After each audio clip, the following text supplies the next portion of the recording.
Hey everyone, welcome back to the channel, where we break down chess games with a coaching twist to help you improve your play. Today, we're diving into an exciting game between opponent and OngoleBull, featuring what looks like a classic e4-e5 opening, but with some interesting nuances that set the stage for a fascinating battle. So, buckle up and let's jump right into the opening phase. e4, e5. We start with the most classical of classical openings. White stakes a claim in the center with e4, and black mirrors with e5. This symmetrical start is all about fighting for central control and quick development. Both sides have clear plans. White aims to develop knights and bishops quickly, while black will try to challenge white's center and prepare for kingside safety. Knight f3, knight c6. White develops the knight to attack black's e5 pawn, and black defends it with the knight on c6. This is textbook development, reinforcing control over the center and preparing for further piece activity. So far, both players are following opening principles. Control the center, develop pieces, and prepare to castle. a3. Now here's an interesting choice by white, pushing a3 early on.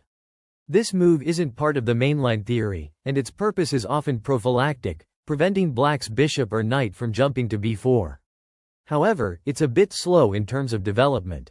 The key idea here is that white wants to avoid any annoying pins or pressure on the knight at c3, but the downside is that it doesn't help white's development or central control immediately. Knight f6.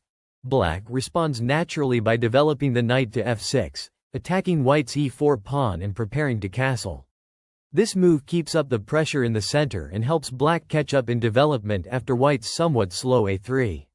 Knight c3, d5. White develops the knight to c3, reinforcing the center and preparing for kingside castling. Black immediately challenges the center with d5, striking at white's e4 pawn and opening lines for the light-squared bishop. This is a critical moment because black is trying to equalize by active play in the center rather than passively defending. E takes d5. White captures on d5, which is the natural response to black's pawn thrust. This exchange clarifies the center and opens the position slightly. The key idea here is that white wants to maintain a slight material edge and keep the position balanced. Knight takes d5. Black recaptures with the knight, maintaining active piece play. This move is perfectly fine and brings the knight to a strong central square. Notice that at this point, the evaluation is balanced, but black's knight on d5 is very well placed, exerting pressure on white's position. This is the first turning point where black gains a slight initiative by controlling the center actively. Bishop b5. White develops the bishop to b5, pinning the knight on c6. This is a common theme in many e4-e5 openings. White tries to put pressure on black's knight to disrupt black's control of the center. The pin can be annoying because it limits black's options, but it's not immediately threatening. Bishop g4. Black counters by developing the bishop to g4, pinning white's knight on f3. This is a very thematic move that aims to increase pressure on white's center and potentially provoke weaknesses. The key idea here is that pins are powerful tools in the opening to restrict your opponent's piece mobility and create tactical opportunities. h3. White challenges the bishop immediately with h3, asking black to decide whether to exchange or retreat. This is a good practical move because it forces black to clarify the tension on the kingside. However, it also slightly weakens white's kingside pawn structure, so it's a double-edged decision. Knight takes c3. Black decides to capture on c3, removing one of white's central knights. This exchange can be beneficial for black because it doubles white's pawns after b takes c3, potentially creating structural weaknesses. The knight capture also helps black simplify the position and reduce white's attacking potential. B takes c3. White recaptures with the b pawn, accepting doubled pawns but opening the b file for rook activity. This is a classic structural trade-off. White gains semi-open files but has to be careful about pawn weaknesses. Bishop takes f3. Black captures the knight on f3 with the bishop. This move is interesting because it doubles white's pawns on the kingside if white recaptures with the queen, but here white chooses to recapture with the queen instead. The engine suggests that a better move for black here would have been bishop d7, developing a piece and maintaining tension rather than exchanging prematurely. The key takeaway is that sometimes maintaining tension and completing development is better than grabbing material or forcing exchanges too early. Queen takes f3. White recaptures with the queen, keeping the pawn structure intact but centralizing the queen early. This move keeps white's bishop pair alive, which can be an advantage in open positions. Queen d6. Black develops the queen to d6, aiming to support the center and possibly prepare queenside castling or pressure on white's pawn structure. However, the engine suggests that queen d7 would have been a better developing move, connecting rooks and preparing for safer king placement. This subtle difference shows how developing with a plan is often better than just placing the queen aggressively. Bishop takes c6 check. White captures the knight on c6 with check, forcing black to respond. This is a natural move to reduce black's central control and disrupt black's pawn structure if black recaptures with the b-pawn.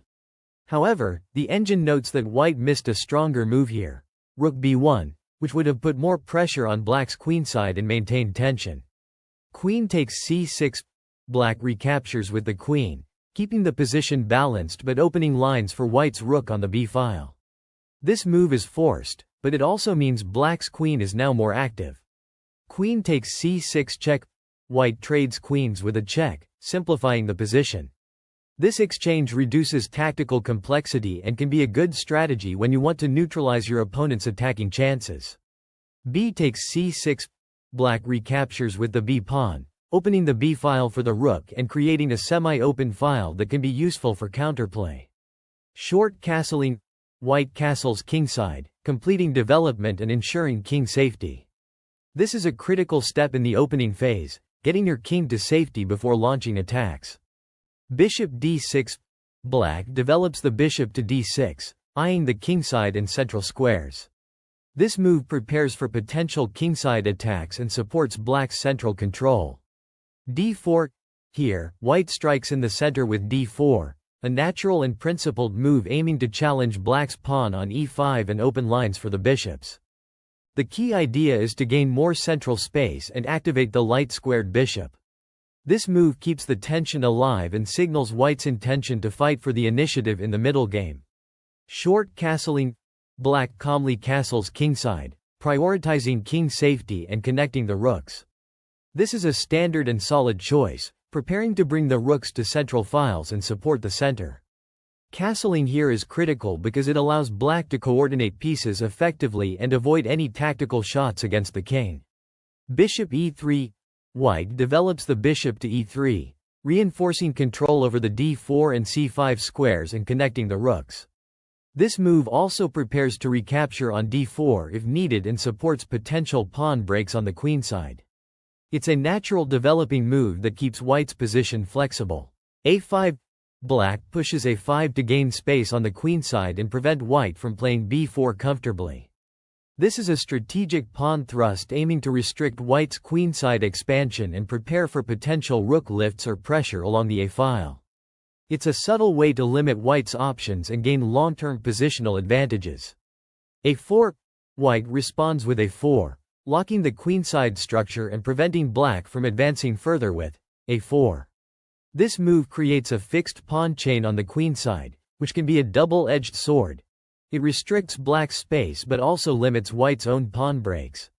The key takeaway is that both sides are jockeying for space and trying to control key squares on the flank. f5.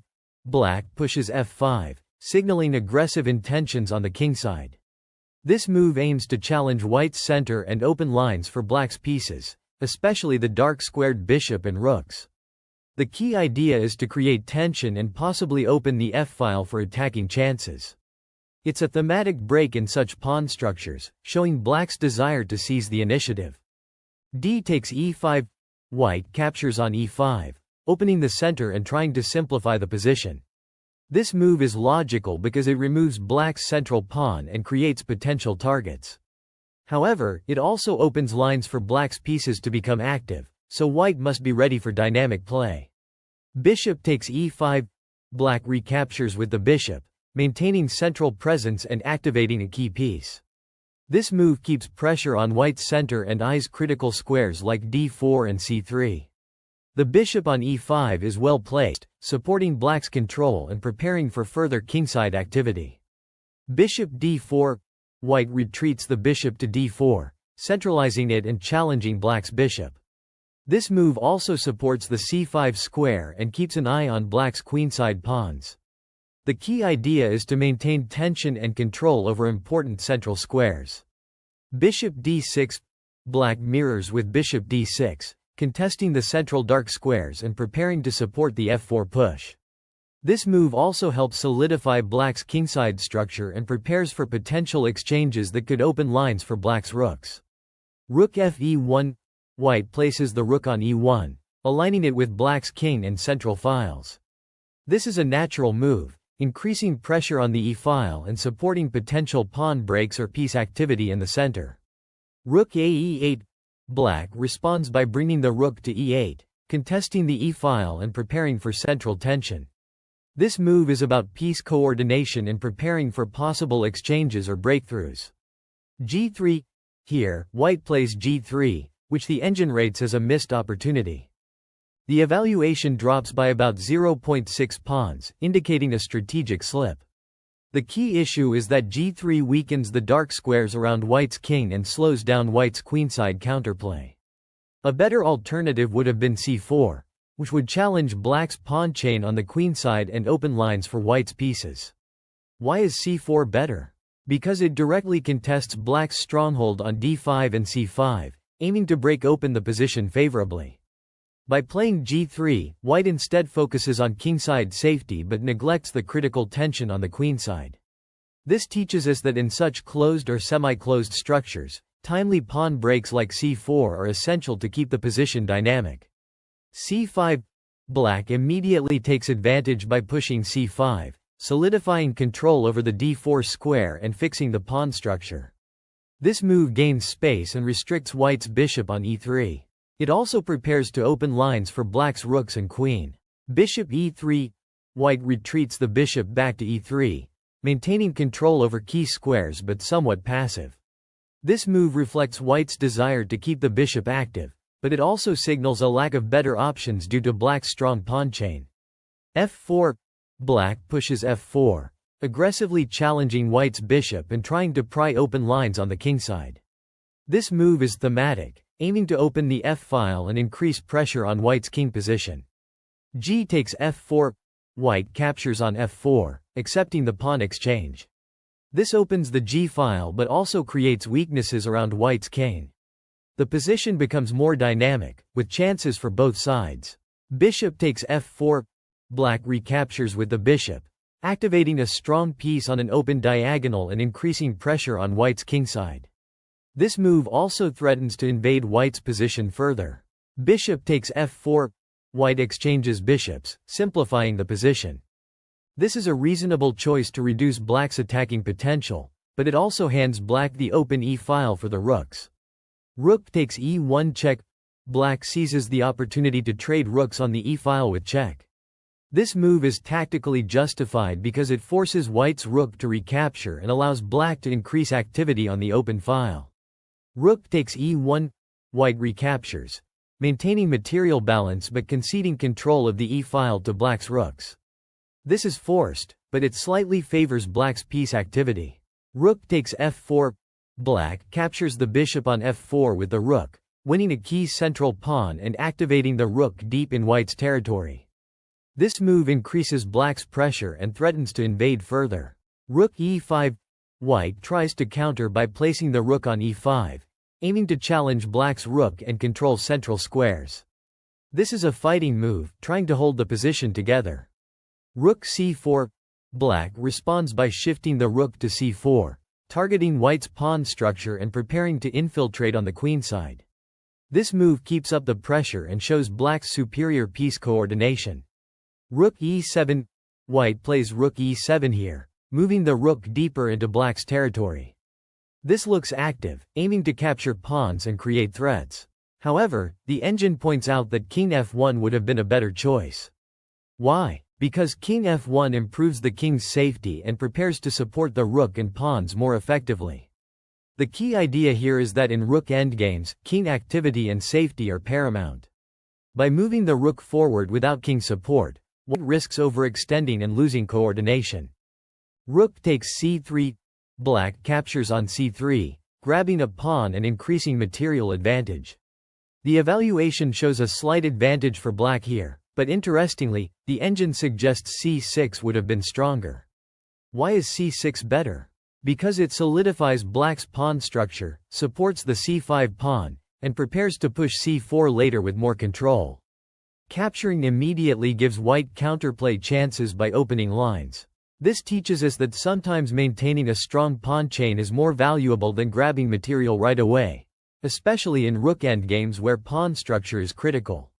Rook takes c7, white responds by capturing on c7, regaining material and keeping the position balanced.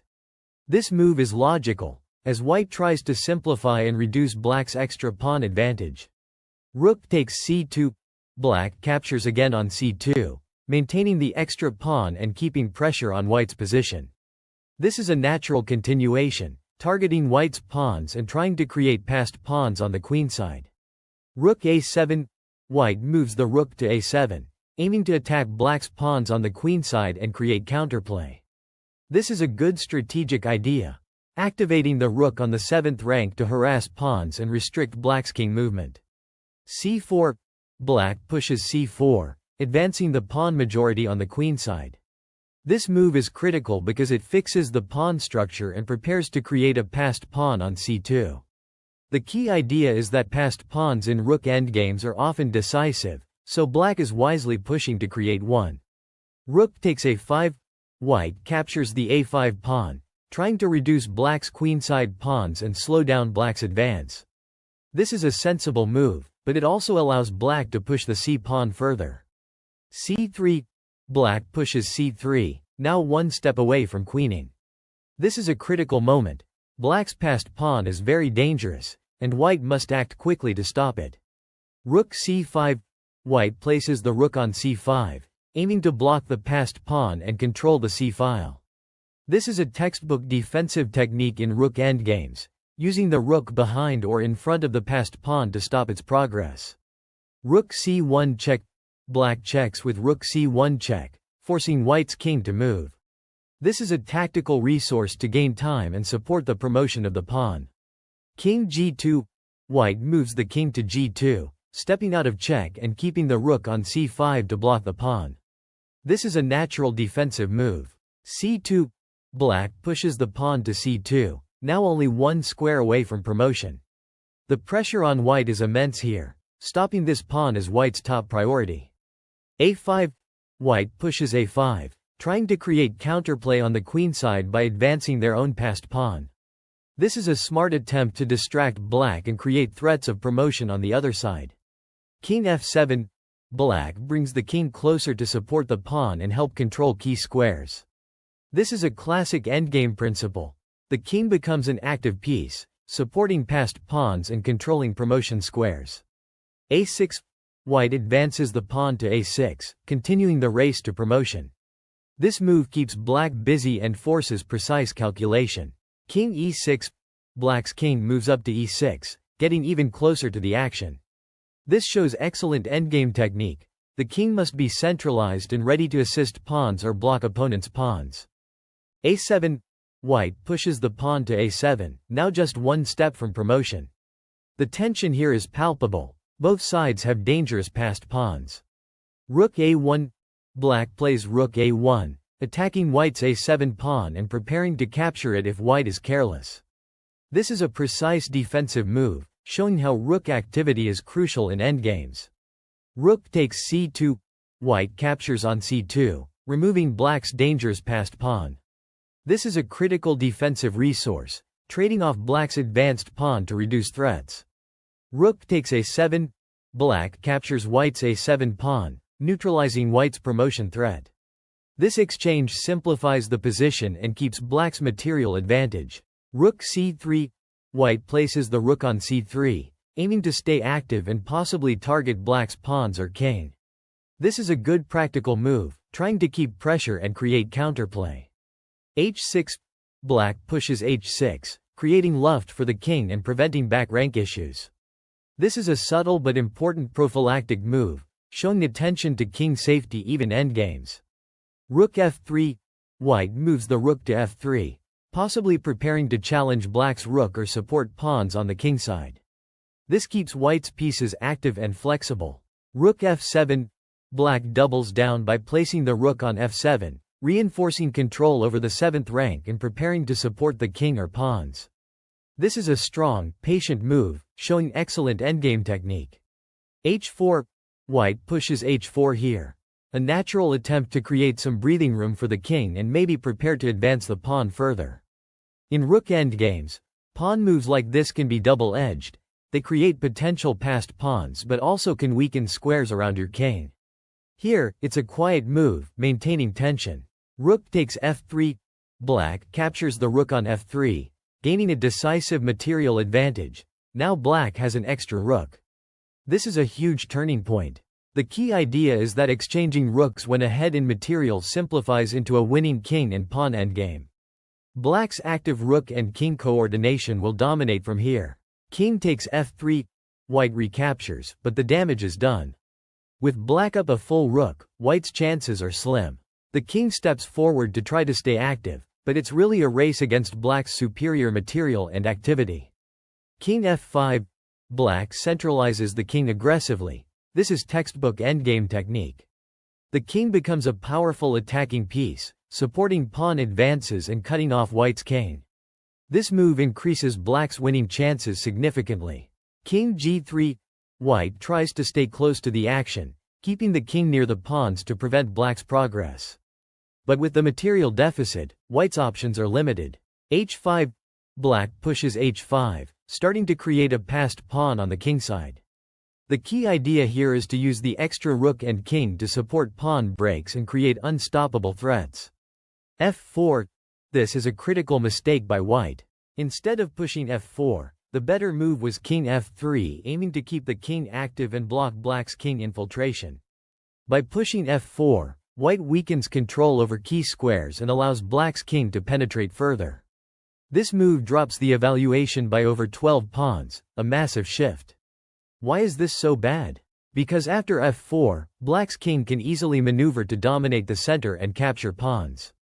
The better alternative, king f3, would have kept white's king in the fight and slowed black's advance. King e4. Black immediately exploits white's mistake by moving the king to e4, invading white's position. This move supports pawn captures and threatens to pick off white's pawns one by one. f5. White tries to push f5, hoping to create some counterplay or block black's king. But this is too little, too late. The position remains hopeless for white. King takes f5. Black captures the pawn on f5, further increasing the material advantage and opening lines for the king and pawns. Black's king is now dominant, and white's king is forced back. King f3. White's king moves back to f3, trying to stay close to the pawns. However, black's advantage is overwhelming, and white's king is more defensive than active now. g6. Black pushes g6, solidifying the pawn structure and preparing to create a passed pawn on the king side. However, the engine suggests that king e5 would have been even stronger here, bringing the king closer to the center and increasing pressure on white's pawns. This teaches us an important endgame lesson. King activity often trumps pawn moves. The king must be centralized and aggressive to support passed pawns effectively. King g3. White moves the king to g3, trying to stay close to the pawns and prevent black's progress. But again, the engine suggests king e2 would have been better, aiming to stay closer to the center and block black's king infiltration. King e4. Black's king marches forward to e4, maintaining dominance and supporting pawn advances. This is textbook endgame play. The king is the strongest piece in these simplified positions. King h3. White moves the king to h3, stepping away from the center. This is a mistake. King g2 would have been better to keep the king closer to the pawns and help defend. This move allows black's king to infiltrate more easily. King f4. Black's king moves to f4, tightening the noose around white's position. The king now threatens to capture pawns and support the advance of black's own pawns. King h2.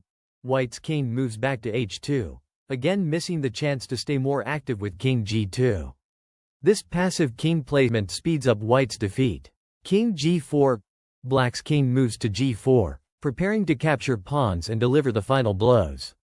The engine shows a forced mate in 19 moves from here. Black's technique is flawless.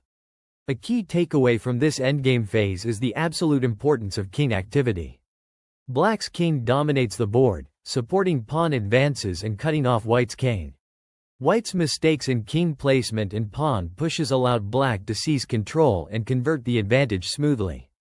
Remember, in rook and pawn endgames, the king is the king of the battlefield. Controlling key squares and supporting passed pawns is often the winning formula. Thanks for sticking with me through this deep dive. Keep practicing these endgame principles, and you'll see your results improve dramatically. Until next time, keep your king active and your pawns connected, and as always, happy chess. If you enjoyed this analysis, don't forget to subscribe to OngoleBull's Chess Journey YouTube channel for more insightful breakdowns and tips to elevate your game.